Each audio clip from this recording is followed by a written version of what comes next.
আজ আমরা বিদ্যালয়ে একটা বিশেষ উৎসব পালন করলাম। এই উৎসবটা কি উৎসব নামে পরিচিত? কে কে বলতে পারবে উৎসবটা কি উৎসব? বলো, তুমি বলো, জোরে বলতে হবে তো। রাখি বন্ধন উৎসব, ঠিক বলেছ? এই রাখি বন্ধন উৎসব, এই রাখি বন্ধন উৎসব কেন আমরা পালন করি, কি প্রয়োজন? রাখি বন্ধন উৎসব পালন করার প্রয়োজনীয়তা কি? কে বলতে পারবে? আমান ছাড়া এদিকে, এখানে কে হাত তুললো? মোহন বলবে, মোহন বলো। রাখি বন্ধন উৎসব কেন পালন করি আমরা? রাখি বন্ধন উৎসব আমরা পালন করি কারণ আমাদের মনে আমরা আমাদের বন্ধু যেন আমাদের হয় এবং আমরা কারো উপর যেন হিংসে না করি, আর সবাই যেন আমাদের বন্ধু হয়ে থাকে। আর একটু ভালো কে বলতে পারবে? বলো। রাখি বন্ধন উৎসব পালন করা হয় কারণ ভাই ও বোনের ভালোবাসা অটুট থাকার জন্য। আর আরও হবে যেমন আমার বন্ধু বা শত্রু, আমাদের রাখি বন্ধনে আমরা শত্রুকে বন্ধু করে নিই। এর কারণ হচ্ছে রাখি বন্ধন আমাদের সবাইকে আপন করে নেওয়ার দিন। একদম। আর আরেকটু কিছু?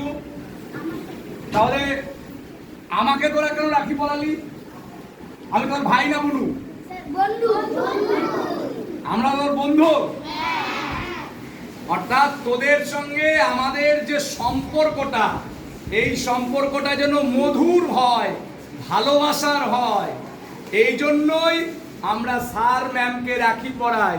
কারণ স্যার ম্যাম কেউই আমাদের ভাইও নয়, বোনও নয়, দিদিও নয়, কিন্তু স্যার ম্যাম, ছাত্র ছাত্রী, মাস্টারমশাই, দিদিমণিদের সঙ্গে যে সম্পর্কটা তৈরি হয়, সেই সম্পর্কটা যেন মধুর হয়, ভালোবাসার হয়, সৌভ্রাতৃত্বের হয়, সবসময় যেন বন্ধুত্বপূর্ণ ভাব থাকে। এই জন্য আমরা আজকে রাখি বন্ধন আমাদের বিদ্যালয় অতিরাম বালিকা প্রাথমিক বিদ্যালয়ে পালন করলাম। ঠিক? হাততালি। বসো, এবার তো এই রাখি বন্ধন উৎসব সর্বপ্রথম কে পালন করেছিলেন? এতগুলো হাত উঠেছে। অনুষ্কা বলবে। অনুষ্কা নাস কি জানো? শ্রেয়া। রবীন্দ্রনাথ ঠাকুর। ঠিক বলেছে? কবে করেছিলেন জানিস কেউ? কবে এই রাখি বন্ধন উৎসবটা কবে করেছিলেন এবং কেন? হ্যাঁ, কেন? একদম তাই, ঠিক। আর কবে সেটা? 1905 সালে বঙ্গবন্ধু আন্দোলন শুরু হয়, কিন্তু রদ হয়েছিল কবে? কে বলতে পারবে? ঠিক তার 6 বছর পর 1911 সালে বঙ্গভঙ্গ রদ হয়েছিল, বন্ধ হয়েছিল। রবীন্দ্রনাথ ঠাকুর এসে বললেন, আমরা আমাদের বাংলাকে ভাগ করতে চাই না, আমরা সবাই একসঙ্গে থাকতে চাই, আমরা ভাঙার বিপক্ষে, গড়ার পক্ষে, আমরা সবকিছু গড়তে চাই। আমাদের এই বাংলাকে এমনভাবে আমরা গড়ব যাতে সকল বিশ্ববাসী আমাদের এই বাংলার দিকে তাকিয়ে থাকে। তাই রবীন্দ্রনাথ ঠাকুর ভাবলেন যে সমস্ত ভাই বোন, বন্ধু বান্ধব, আত্মীয় স্বজন যে যারা আছো, সবাইকে রাখি পরিয়ে একটা মেলবন্ধনের সূত্র রচনা করলেন। সবার সঙ্গে একটা সুন্দর সুসম্পর্ক গড়ে তুললেন, যার ফল আমরা প্রতি বৎসর এই রাখি বন্ধন উৎসব পালন করি। ঠিক আছে?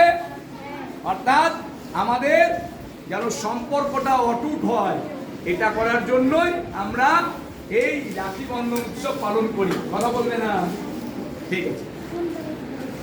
এইবার কি বলা যায়, কি প্রশ্ন?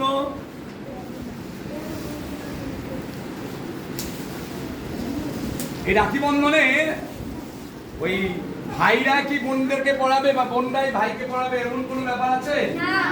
কে কাকে পড়াতে পারবে? বলো। হ্যাঁ, তৃষা বল। বন্ধুকে। শুধু বন্ধুকে? কাকে? বাড়ির লোক। লোককে, বন্ধুদের, স্যার ম্যামদের। যাকেই আমি মনে করব সে আমার প্রিয়জন, আমি তাকেই রাখি পরাবো, তাই তো? অর্থাৎ কারোর সঙ্গে যদি আমার মনোমালিন্যও থাকে, আমার হয়তো তাকে ভালো লাগছে না, মন ভালো নেই, তথাপিও তার সঙ্গে রাখি পরিয়ে বন্ধুত্বপূর্ণ ভাব করে তুলবো। বোঝা গেছে? এইটা আমাদের খেয়াল রাখতে হবে যে সবার সঙ্গে আমার বন্ধুত্বপূর্ণ ভাব আছে। বেশ।